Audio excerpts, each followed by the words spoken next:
Once there was a fish, a happy fish, who swam in the wide open sea. He was a special fish, for this fish had wings. He spread them wide and dreamed he was a bird.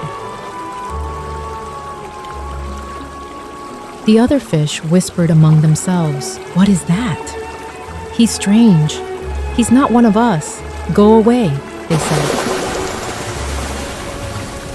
"All right," said the fish, and he swam upward to the sky. He entered the open air, heard the wind, and felt the clouds brush against him.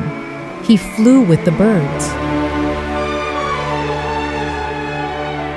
But the birds looked at him and said, "What's a fish doing here?" And an old bird said to him, "Fly away, you don't belong here." So the fish returned to the sea. He was afraid to dive deep.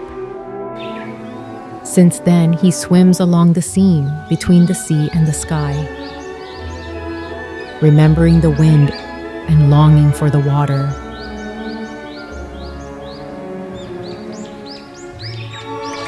Maybe one day there will be room for everyone, for the fish, the bird, and anyone in between.